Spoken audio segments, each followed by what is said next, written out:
could be a problem, as she often punched or kicked him.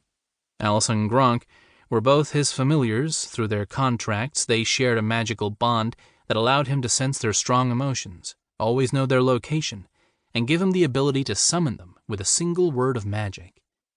The contract should also have made it impossible for either of them to lie, disobey, or physically harm him. Unfortunately, he'd somehow messed up the binding ritual, so it was only partially effective. Luckily, they were both willing to follow him of their own free will. Alice was even his wife, outside of Alteroth at least. She had tricked him into performing a marriage ceremony back in her native country. He had come to genuinely love her and think of her as his wife. The only issue was that under Alterothan law, he could not marry without the permission of the head of his family, his mother, so he would need to do some explaining once he returned home. If his mother refused to acknowledge her, Alice would only be his familiar, not his wife. Given Alice's anger issues, Waldo had neglected to mention this fact to her. With 2 great monsters serving him, defeating a knight or gaining 1 additional monster familiar would be a snap.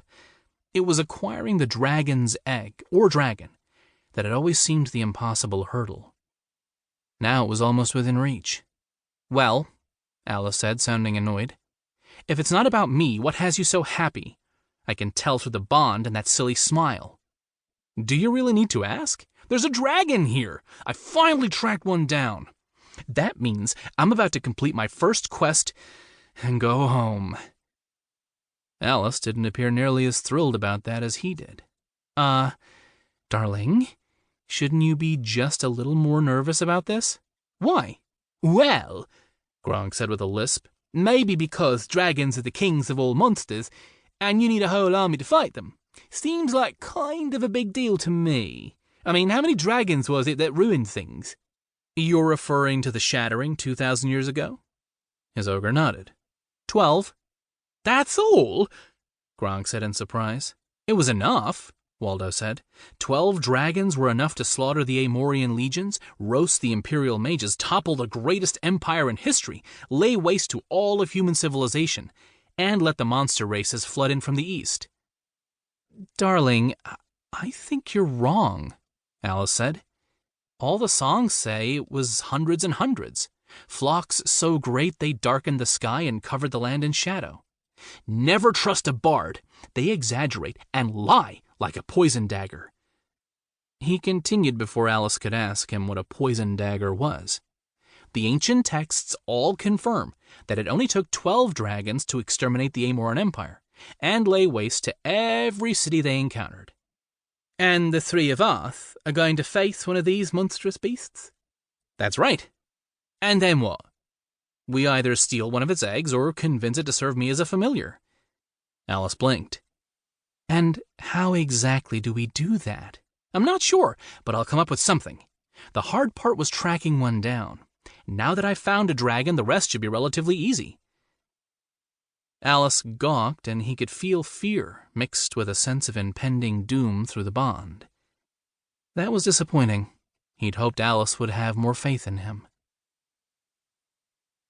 The city was surrounded by a wooden stockade about 12 feet high with sharpened tops. There were a handful of watchtowers, and you could also make out rooftops along with a single stone wall. The dirt road led to a wide-open gate. There was a single guard leaning against it with a throwing spear resting on his shoulder. All he wore was a leather jerkin and breeches. The man watched their approach with a bored expression. This was surprising, given that a white mage was nearing, even more so as there was an ogre, too. Everywhere he traveled so far, white mages drew a lot of attention, while the sight of an ogre was enough to cause widespread panic. "Welcome to Lunatown, strangers," the man said with a casual nod. "Everyone is welcome. Everyone is equal. Just don't start any fights or cause any trouble." "Lunatown?" Waldo asked.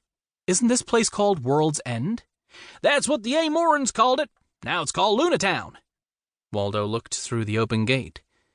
There were cottages and huts and simple one-story homes. Everything looked to be made of wood and thatch and be in decent repair. The streets weren't paved, and various animals such as dogs, pigs, and chickens could be spotted. More interestingly, there was a goblin sitting on a porch talking to a middle-aged man with a couple of children playing behind him. The goblin didn't have a collar and wasn't acting subservient.